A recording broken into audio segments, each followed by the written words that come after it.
I'm not in my recording in progress. I'm not in my office. I'm at home where I know that the internet is strong and no one else is home. So it's not like there are other people on the internet. So, Good.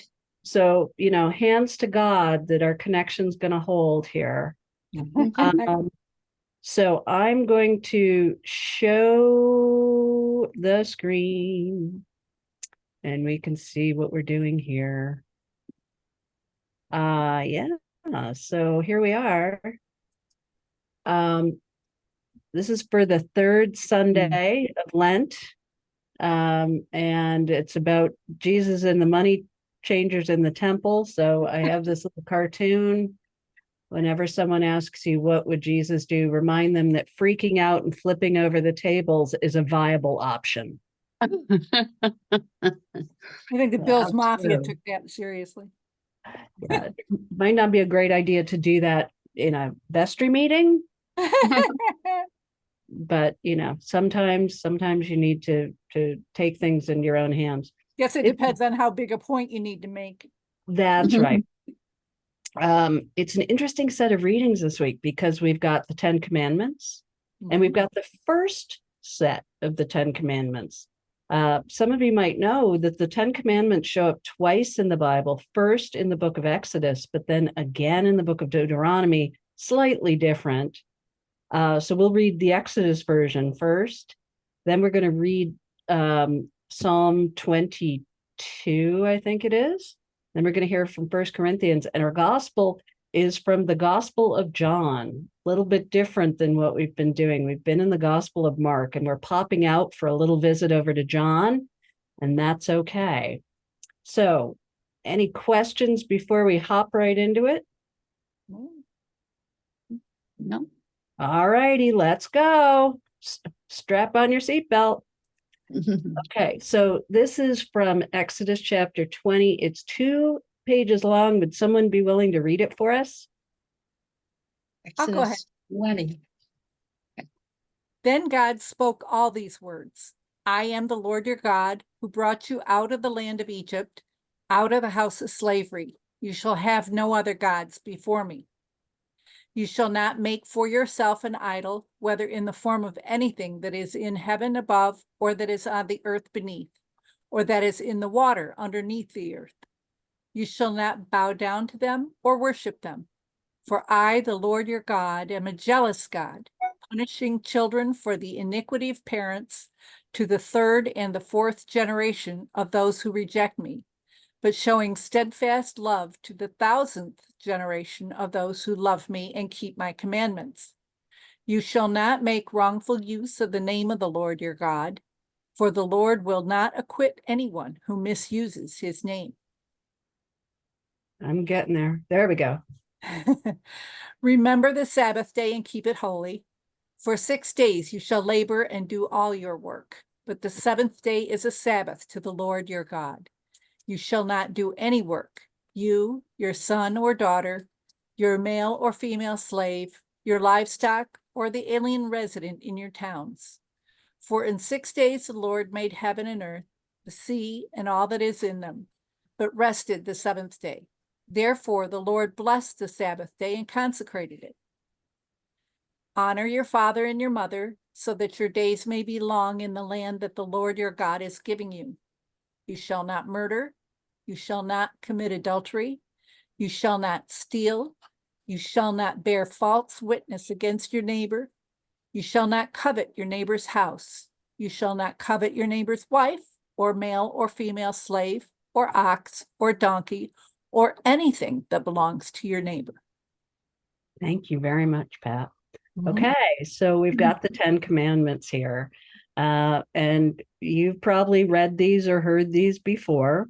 And so I am curious, for the first time in reading them today, we got to the last one about coveting your neighbor's house or wife or slave or ox or donkey or anything.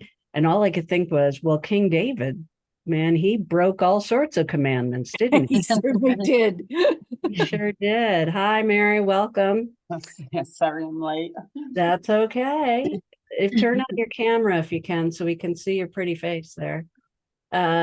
So I'm curious here. This got me tripped up. I got into trouble early on as a priest because I said that the wrong day was the Sabbath. Here's a test for you all. What day is the Sabbath? Is it It's Saturday? true. Is it Yes. Saturday or Sunday? Bless you. Thank you. Sunday. Mm-mm. No, I think technically Saturday? Saturday. Friday? It's Saturday. It's Oh. Saturday. So I am the Lord your God who brought you out of the land of Egypt. You shall have no other gods before me. That's the first day of the week, is our worship of God. So that's why Sunday is called the first day of the week. And if you read the Gospels closely, if we read about the resurrection of Jesus and we hear on the first day of the week they went to the tomb, that was Sunday. But Okay. I always thought it was Sunday was the Sabbath, and I grew up with the blue laws, Right. and Me everything too. closed on the Sabbath. Oh, the no, no, no, Sunday. no. No, the seventh, because God created everything, and on the seventh day he rested. Well, I am the Lord your God. That's the first day honoring God. And by the time you get to the seventh day, Saturday, that's your rest day. Well, that got me messed up. I had no idea. So I'm curious now, as we read these, are there any of these that you find especially confusing or strange, or you wonder, why is this a commandment? I can go to the next page too, if you'd like. I don't wonder about why any of them are commandments, but I find it interesting that we have crucifixes and crosses and all that kind of stuff when we're not supposed to have any images. Isn't that funny? I know. I agree with you. I think it's very strange. And depending on where you are around the world and what kind of church you're in, it varies greatly, doesn't it? Mhm. If you go to New England to one of the simple colonial churches, it's clear glass windows. There's probably a glass chandelier where the candles used to be. Everything's white or taupe or gray, very simple. And you don't find all the ornamentation. And over the years, over the centuries, there have been huge arguments about this, fights to the death. When Henry VIII died, his first daughter, Mary, became the queen, and she got rid of any Protestant churches, any Protestant clergy. She got rid of all of it and restored all of the Catholic regalia, the crucifixes, all of that. And then Elizabeth came to power and got rid of all of that. So, whether or not you could have candlesticks on the altar, people quite literally died at the stake over this. So what's interesting is most of the churches in America, until about the 1850s, 1860s, didn't have a lot of ornamentation. And then there was a movement in England called the Oxford Movement, based at Oxford University, in which the desire was to go back to some of our Catholic roots and to reunite ourselves with where we came from. And so things became more ornate. And part of that, of course, was that in out in the world, things were becoming more ornate because that was the style. But that's why in certain churches you began to have all this crazy woodwork. And my old parish in Honeoye Falls is a beautiful example of this. When they first built it in the 1820s, it was just a big old square box with no center aisle and simple wooden pews and a little stage where they had the lectern and the the font for baptism, and a little table. But then in the 1880s, there was a woman with a great deal of money who said, no, no, no, we're going to change this. And she blew the back wall off the church, paid for it, and they built what's called an apse with all this funky, beautiful woodwork that was probably carved by the town drunk. The beautiful woodwork. And it was that sort of deference to our Catholic historical roots. And then they started putting in beautiful, beautiful stained glass windows. Now the church is currently just a little showpiece, but for anybody who knows their church history, you can walk in and you can almost point and go, that happened after 1880, didn't it? Yes, it did. And this is pre-1880. Yes, it is. So it's very interesting. Back to your question, though, Pat, why is this? Why is it that we have all of these images and whatnot? Well, I think, at least in terms of things like stained glass windows and whatnot, we have those because people didn't know how to read. And so the stained glass windows, especially in Europe, told the stories from the Bible, and really honored the stories of the Bible. But the ornate crucifixes and, marching things around and praying, in terms of adoration of the Eucharistic host and the wine and things like that. We tend not to do that in the Episcopal Church.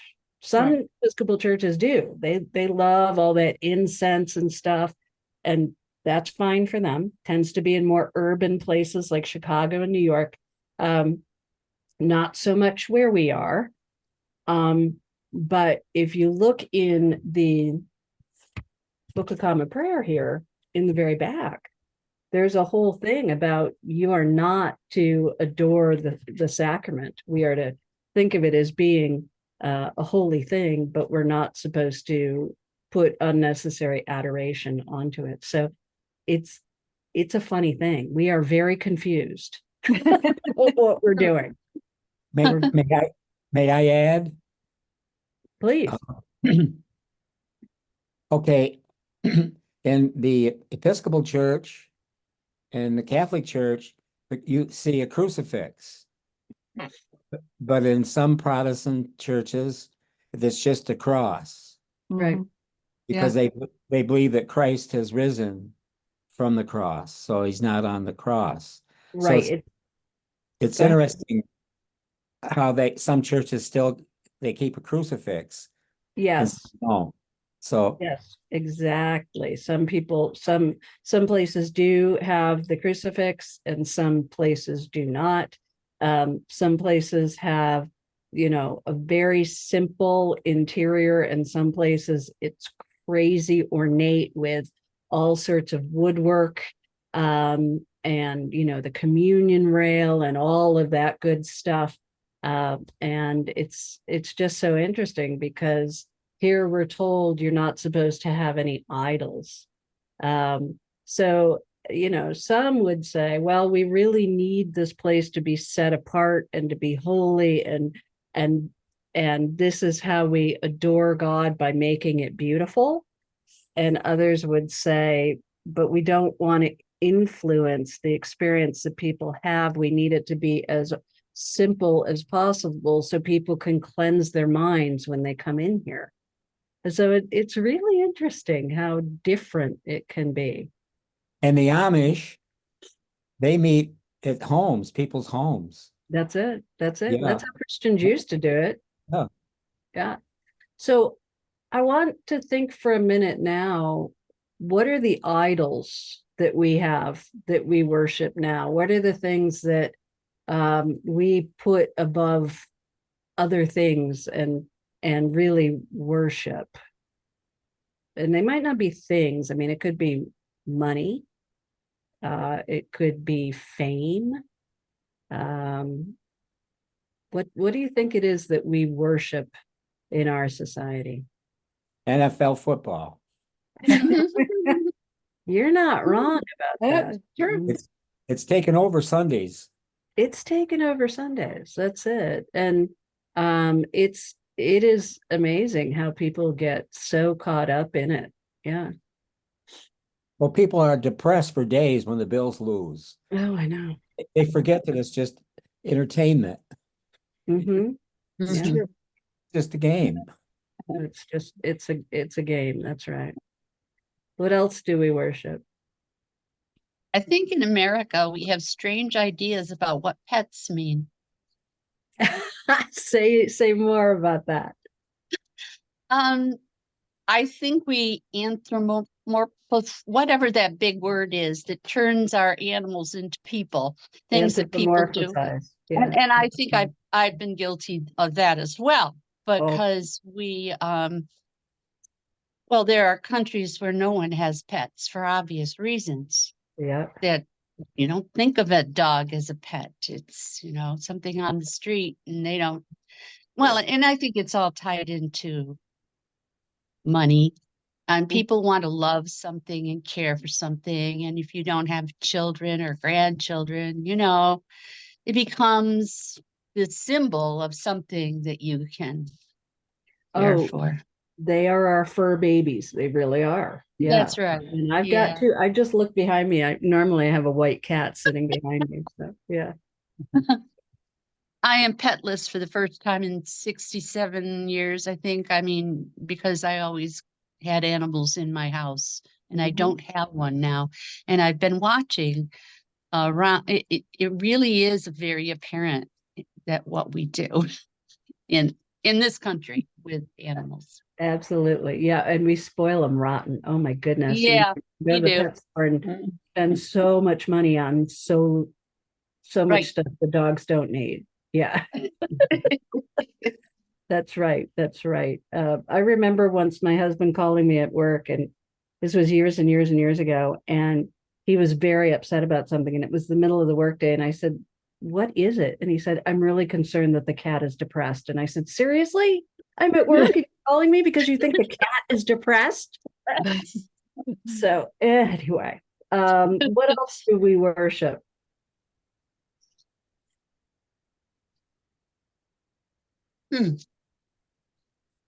Oh, golly. I think we worship our property, our land. Get out. Hey, you kids, get out of my yard. Don't come onto my property, kind of thing. Mhm.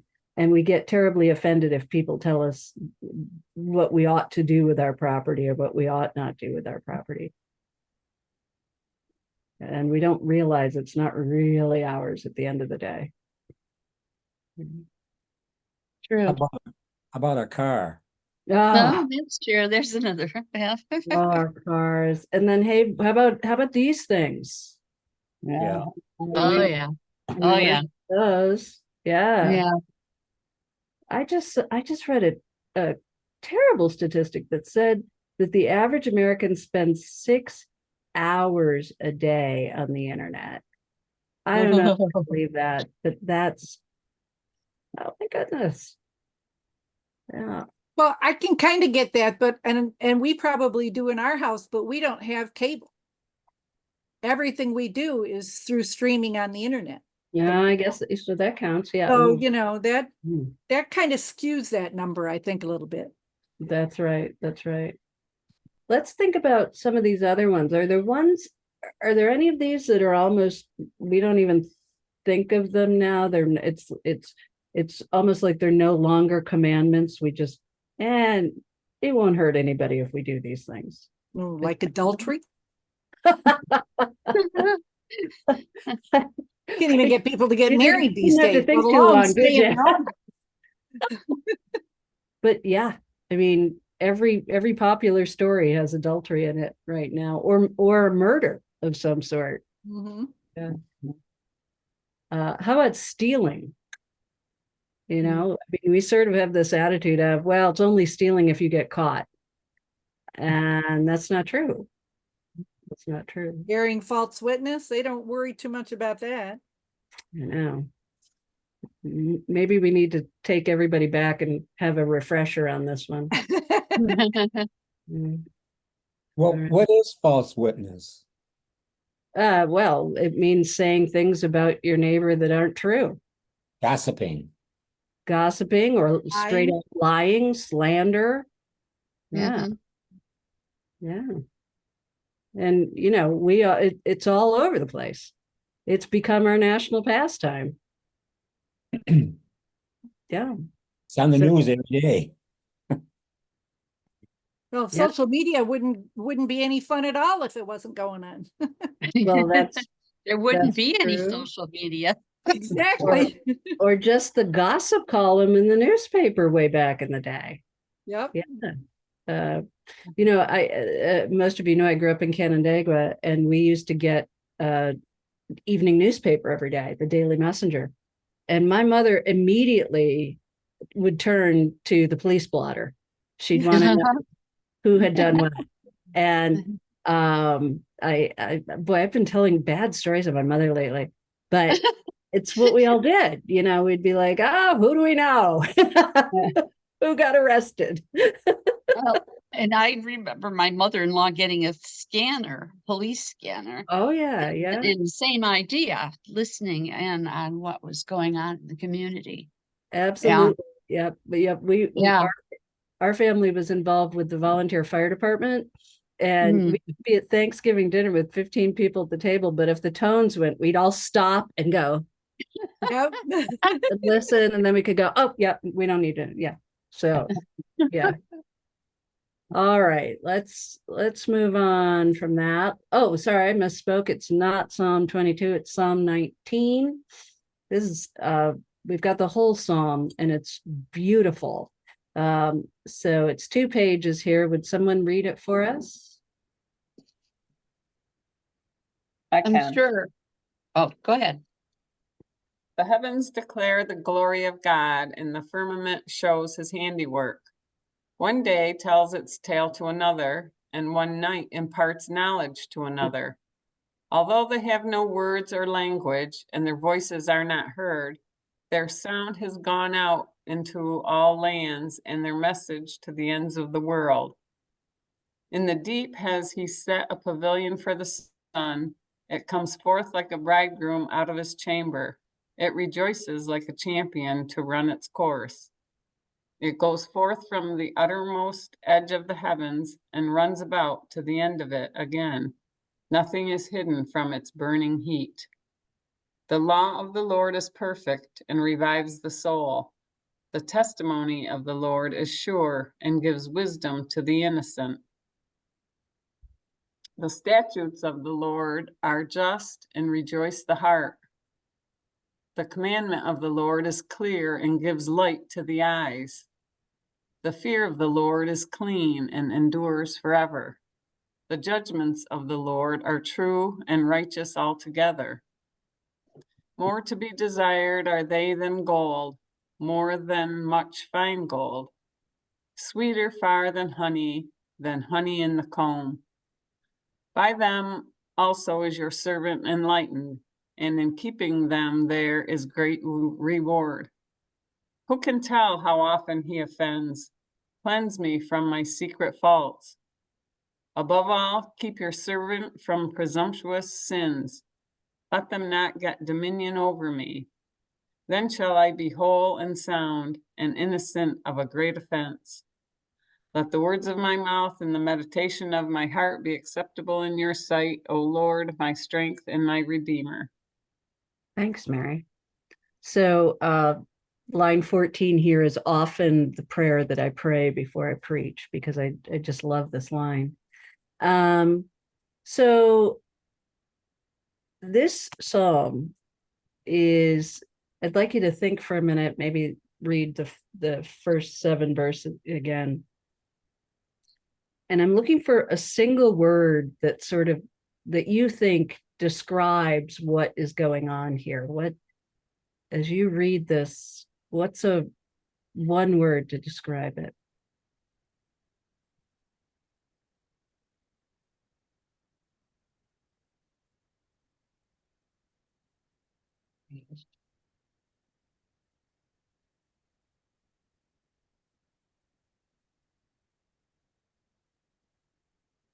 It sounds like a creation story. Well, certainly a Creation. lot about creation and nature. Yeah.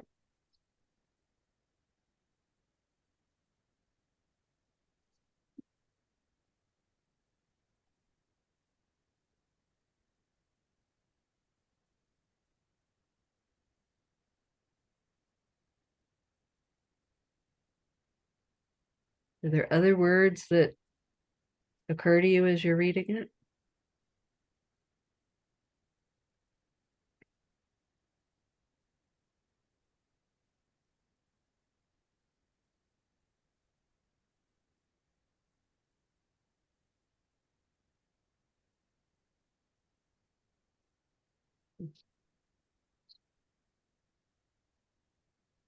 Let me offer some words and tell me whether you think they fit.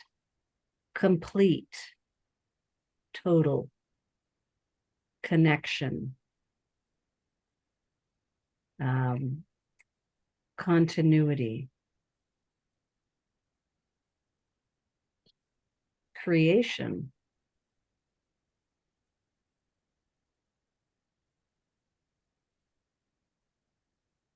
deliberateness. Do any of those words fit? Yes. How so, Joanne? Which one would you like me to talk about? Well, pick one. You say firmament? I didn't say firmament. No, No. but you said something else that was similar, and I can't remember what it was.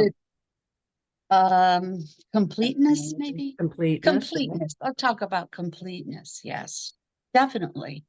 It talks that it was complete. It was done Mhm, before creation. Almost, it was done. It was thought of. It was there, mhm. and it will always be there. Yeah. Yeah. Yeah, yeah. Right.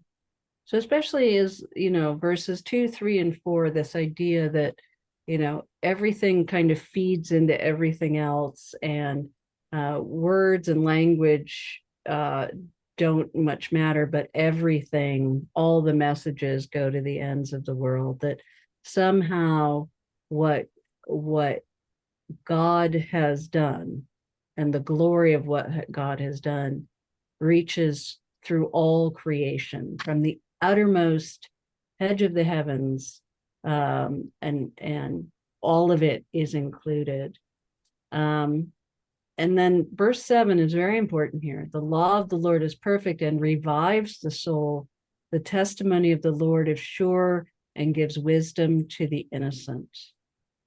Hold on to that line, because I think in both First Corinthians and in John, that line is going to sort of be tickled at. The law of the Lord is perfect and revives the soul.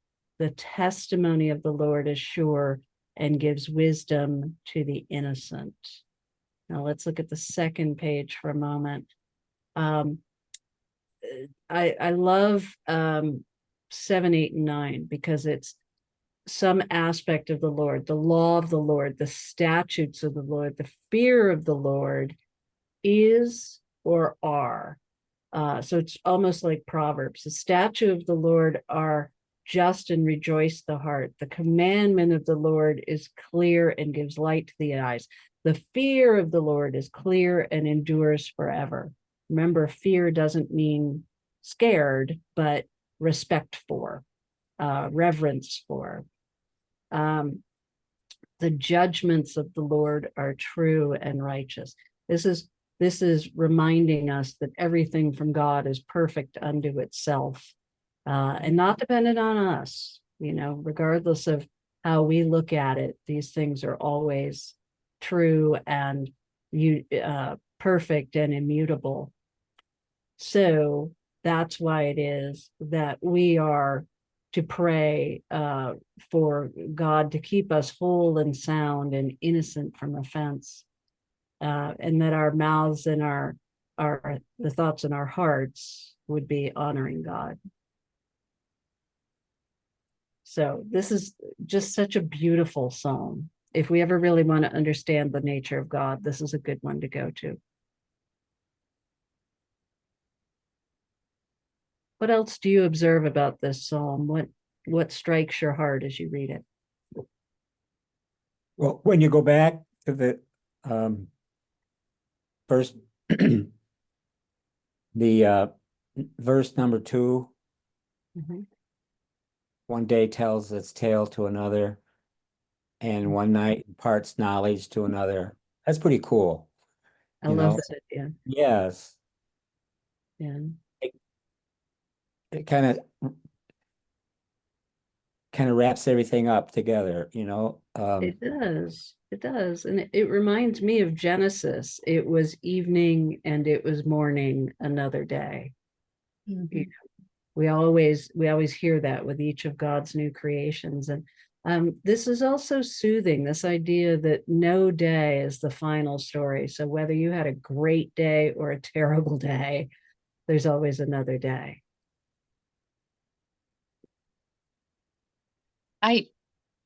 I don't know that I've just heard this in this psalm. I think I've heard it in literature before too, but I couldn't tell you where. One day tells its tale to another. Mm-hmm. Yeah. I don't think that I just heard it from the psalm. It kind So of sounds like something Robert Frost would say. yeah, it does. It's poetry. It's Yes, it beautiful. is. Yeah. All right, then let's go over to First Corinthians here. Sure, we can do that.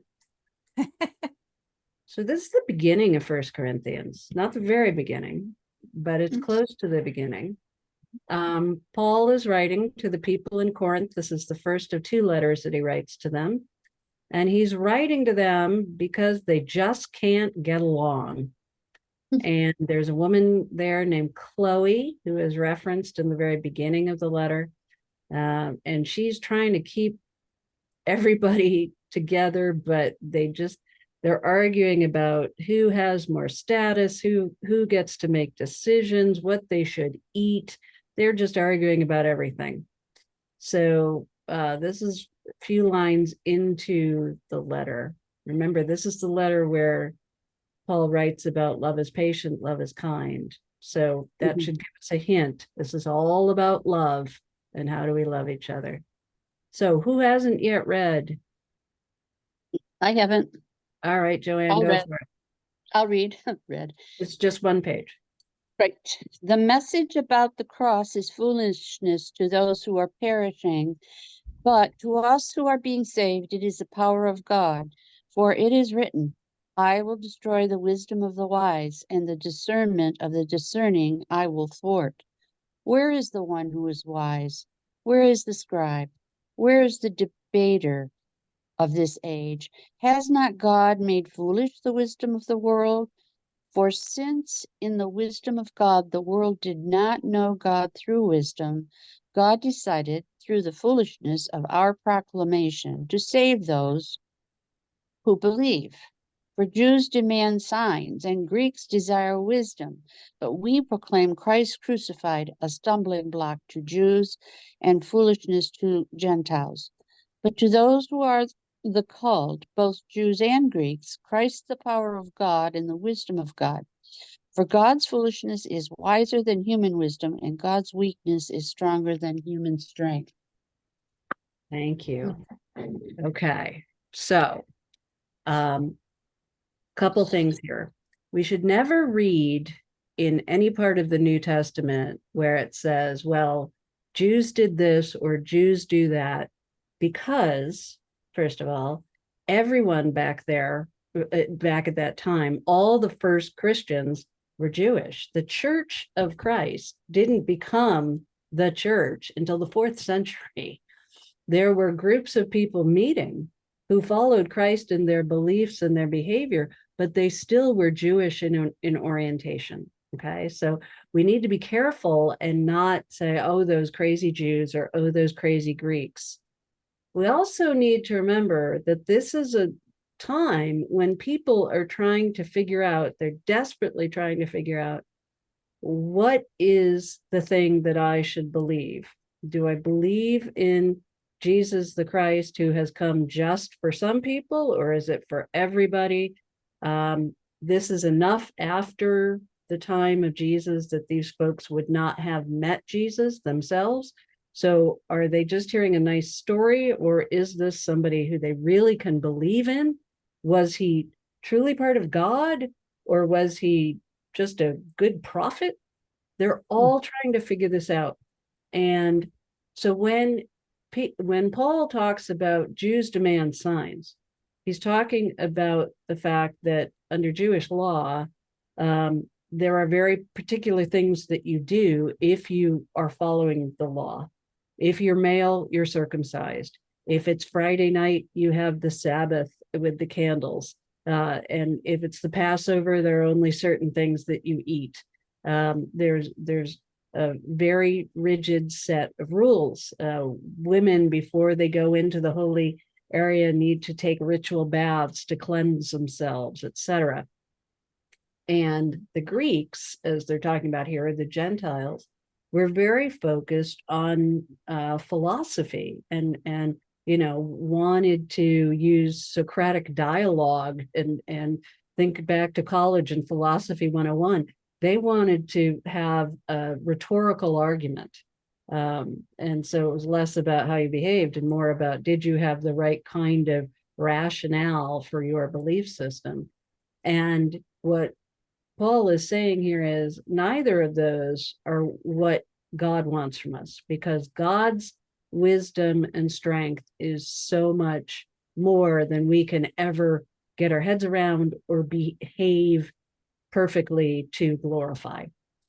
In the beginning of this message, he talks about the message of the cross is foolishness to those who are perishing, meaning to those who are still focused in their life and not paying attention. They don't understand it. In fact, the Greek here isn't foolishness.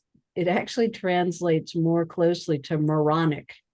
It's, the people who believe this are thought to be, they think we're morons for thinking about this. But because we understand God, we can think of it differently. He's quoting one of the Psalms here. I will destroy the wisdom of the wise, and the discernment of the discerning I will thwart. And he's basically saying there's nobody who can have the perfect answer on this. It's really about believing in God and loving each other and getting rid of labels like who's Jew, who's Greek, who's saved, who's not, etc. What do you think? I think he had his work cut out for him. Well, Didn't he? I Yeah. gotta tell you that when I read Paul, I always feel like I need some sort of a map or a decoder ring to know what's he really saying? Why is he really saying this? And though he always wrote such beautiful fluid lines, but sometimes they're hard to get your head around. What is he really trying to say? Well, So I mean, the very idea that God could be foolish at all is a struggle for some of us, isn't it? But he's saying, that whatever we think God's limits are, God has no limits, and we should not have limits in the degree to which we love each other. If we're looking through the old set of glasses, it's not working. We got to put on the new lenses that help us to see that Jesus is the Christ we need to follow.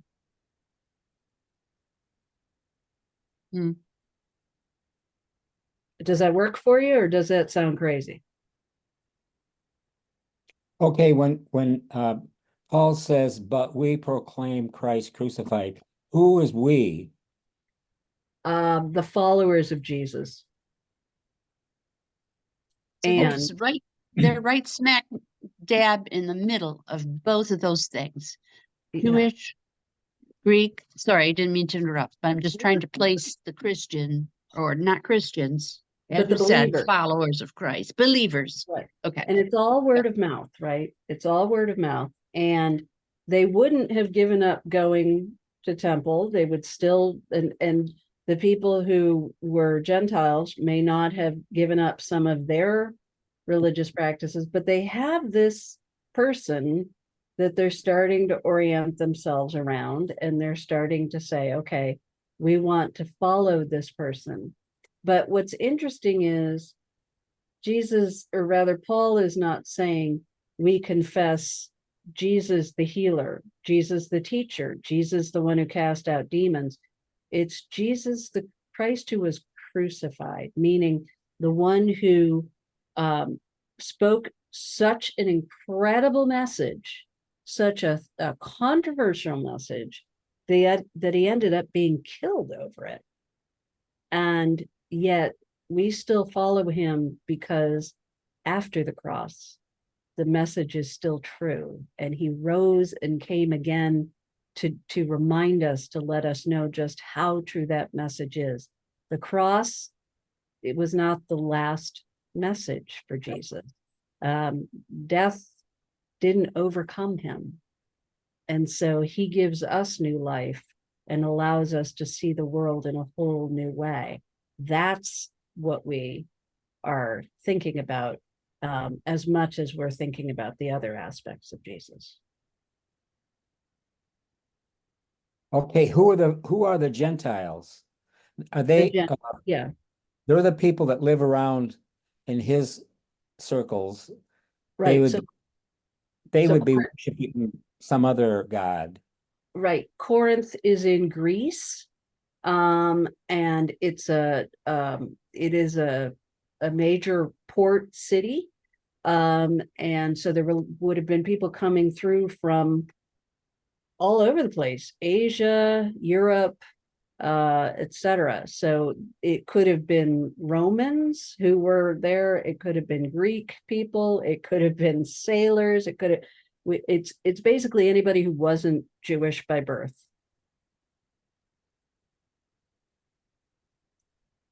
And that was an issue because there was some thought only the Jews, those who had been born into this religious tradition, who had the history of Abraham and David and all of that, could actually be saved by Jesus. And what Paul is saying here is, oh, no, it's anybody who believes. The message is open to all, because God's love is bigger than just our human definitions of who is who.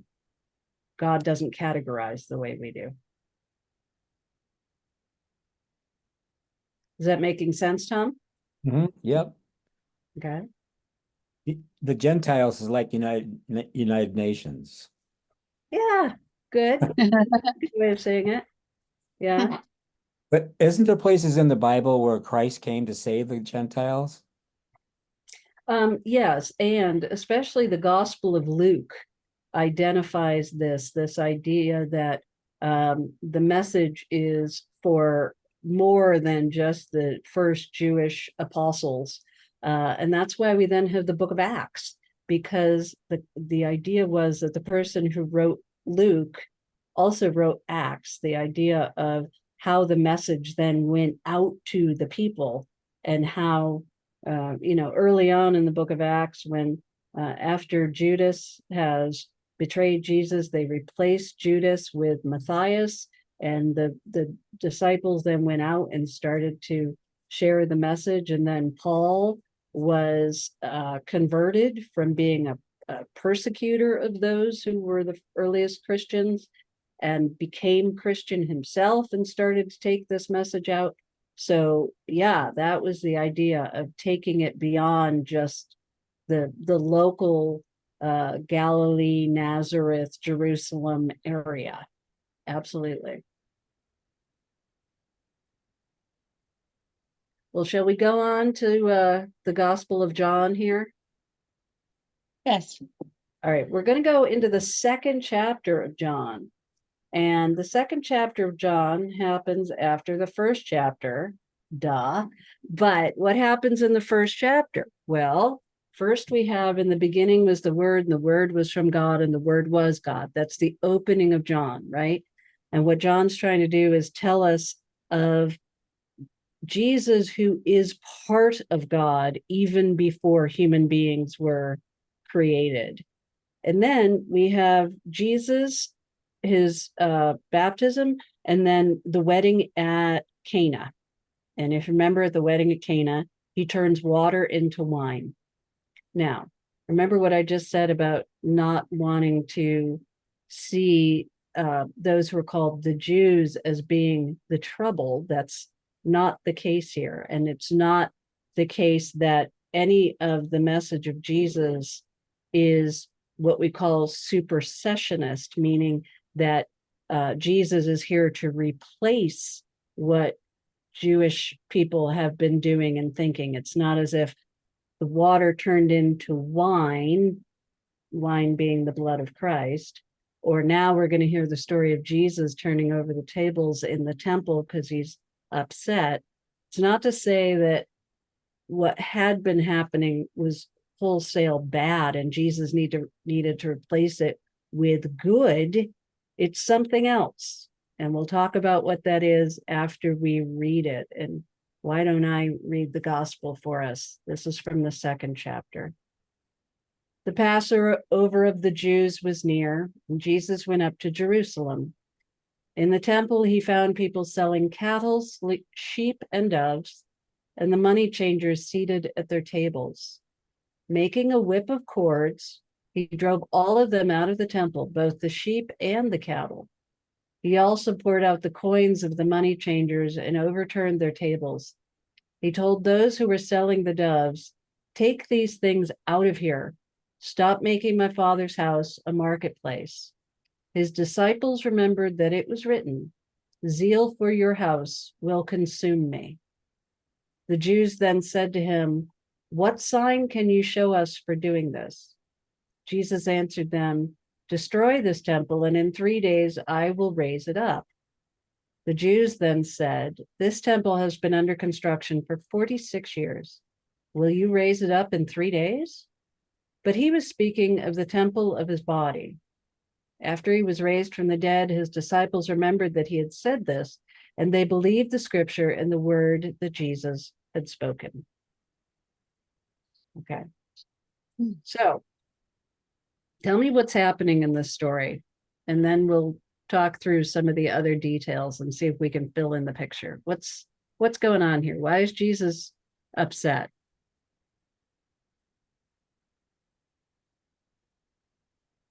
Well, he's upset because people have, through their rituals or through their own understanding of what they're to do with offering sacrifices and paying for them, they've corrupted the temple. And so Jesus is saying, no, not here. You just, and Okay. So I mean, he's yeah. stomping on Jewish tradition in a way. Right. So a couple things here. One is a hint right out of the gate that it's the Passover. In Jewish tradition, all people are to make a pilgrimage to Jerusalem at some point in their life. And it's especially traditional to go during the Passover time. Remember, Passover is when, in the story from Exodus, when the Lord said that he would strike down every house that and the firstborn of every house, but that the Jews were supposed to put the blood of a sacrificed lamb on the door, and God would know not to destroy them. And they were to eat hastily because they were as a symbol of their getting up and going and being in exile. The Passover was God's sign that the exile was over and that he had protected them. So the Passover is near, the people are at the temple in Jerusalem. And you notice here they talk about that the temple's been under construction for 46 years. This is the second temple. There already was a temple that was destroyed 70 years before, or no, I'm sorry, not 70 years. It was destroyed before Jesus was born, way before Jesus was born. And so the temple was being rebuilt. But we have to also remember that once King David was settled into his house after all of this exile was over, King David said, I want to build a house for the Lord. It's not right that the two temples of the law are riding around and being carried around, and I have this beautiful house. Let me build a temple. And God said through the prophet, I don't want a temple. I've been with you as you've been wandering through the desert all these years. I don't need a temple. So now the people are rebuilding the temple. It's taken them 46 years. And Jesus comes along and realizes and knows that in order to make a sacrifice at the temple, and this is what all good pilgrims are to do, is to give a sacrifice at the temple. If you've come from any other part of the world, your money, you have to use specially designated money to buy the ritual doves and other offerings. So you have to change money at the door in order to get the right kind of money, in order to buy the right kind of thing to make the sacrifice. And Jesus is saying, we're too focused on the temple and the sacrifice, and listen instead to the message of God that's coming to you now, the message of God that is in my body as the Christ who has come to save you all. And it is not so much this building. The other thing we need to remember is the Gospel of John was the last of the four Gospels written. By the time it was written, this second temple had already been torn down. It got destroyed in a revolt in the year 70. So the writer is writing to some people who've already lost their temple a second time. And if you've ever been through a major tragedy in your church building, you know it goes right to your heart, doesn't it? So John is telling the story of Jesus differently than the others tell it. And he's showing Jesus already sort of doing destructive acts in the temple, because it's also a way of taking people's focus off the building and putting it on to Jesus. That's what Jesus is doing. So that's why he says, destroy this temple, meaning me. And in 3 days, I will raise it up, meaning the resurrection. So it's wordplay there, but he is also talking about how he will be resurrected. And a device that we find only in John is this sort of looking forward to look back. And that happens at the end. After he was raised from the dead, meaning the very end of the story, his disciples remembered what he said on that day, and they believed the scripture and the words that Jesus had spoken. So we're just in the second chapter of the whole story, as John tells it, but he's already given us the whole bit, kind of like in Psalm 19. Before it was even said, it was understood. So Jesus destroying the money changers, turning over the tables, was all just part of the larger picture, according to John, of who Jesus was and how he was forcing people to see a new way that was building off of the old way, not necessarily completely replacing it, but building off of it and making sense of why the temple got destroyed, and giving a new way of thinking about Jesus as the new temple, the new thing to worship. No idols there, but I am the Lord your God. You shall have no other God before me. So there's a whole lot happening in those 9 lines of scripture beyond just the story. Do you see what I mean by all that? Yes. It's interesting because John is another one of those that we have the luxury of knowing how the story is going to go. But imagine if you were just sitting around, having just had a meal, and somebody was telling you the story. what do you mean? Why are you worshiping this guy who went into this place and effectively stopped everything that was happening? I mean, it's almost like, you know, how could I explain it? If he had, if everybody was in church having a lovely service, doing nothing wrong, and all of a sudden the sound system went out and nobody could hear anything. And then Jesus said, okay, now focus on me, not all the stuff that's going on around me. Focus on me. Everybody would go, wait, what? Who's this guy? What's he about? At least I know I would. Mm. So, was the temple a marketplace, or were the people just following the rules as they understood them? It's hard to know. Okay, when you were talking in the about the 10 Commandments about honor the Sabbath. Yeah. So in a sense, that when it says zeal for your house, could that also be considered the Sabbath? Yeah. Because you said stop making my father's house a marketplace. So, Yeah. you know, you mentioned earlier about blue laws.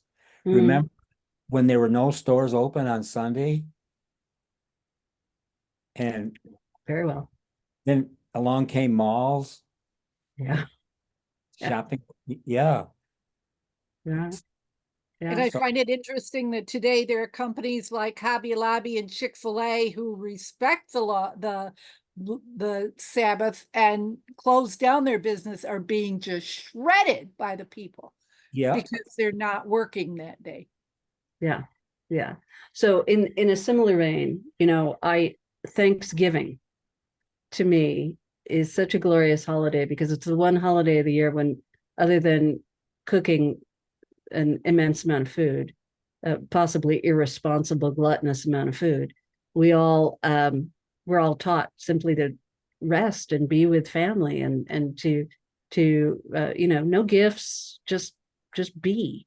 And then we have to go and start opening Walmart and the other stores at whatever, 8 o'clock, midnight, whatever it is.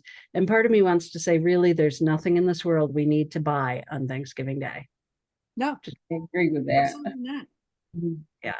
I just, it bothers me. It really bothers me. We could start a club. We could start a club. We could.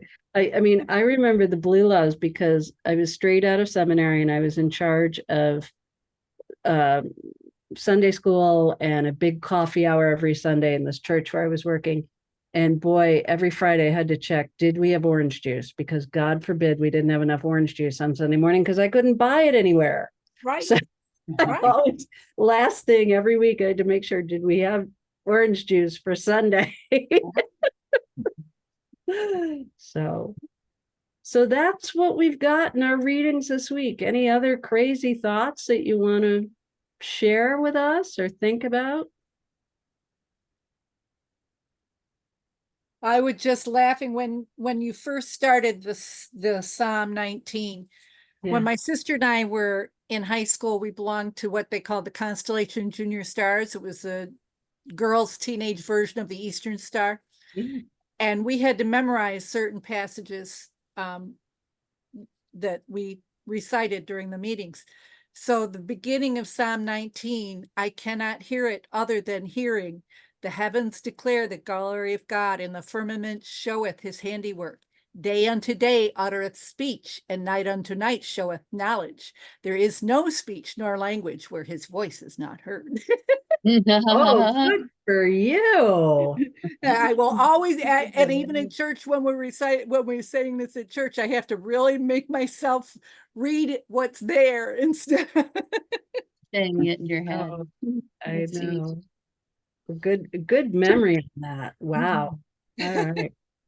So I think our message, our theme for the readings this week is sort of the universality of Jesus, this idea that Jesus came from from God, and that what comes from God is so beyond our thinking that and is so perfect in its creation that we get ourselves caught up in thinking about Jew or Greek, temple or not. Is it the right kind of money? Is it not the right kind of money? And how often do we, if I were preaching this week, I'd probably focus on how often do we get caught up in all that other stuff, the details, and we completely lose sight of the thing we ought to be concentrating on, which is Jesus. Pretty easy for us to do. Yeah. What do you think, Mary? Does that sound good to you? That sounds good to me. All right. Well, I won't be there this week, so could you have Ava preach that sermon for me? Oh, okay. Yeah. Well, actually, we're gonna be out of town. Oh, okay. So But I think you're in Wellsville. You were with Uh, us last week. You're in Wellsville. actually, this week I am not in Wellsville. I've got a substitute coming in for me. Because I need to be up here for something that's happening. We've got a little bit of an emergency in a parish. But for those of you who don't know, Ava's a 2-year-old who is my little helper at St. Paul's, and she's right up there with me. And if I'm not there, she's 2, she can preach. She's got it covered. Yeah, she Okay. could. Well, thank you, everybody.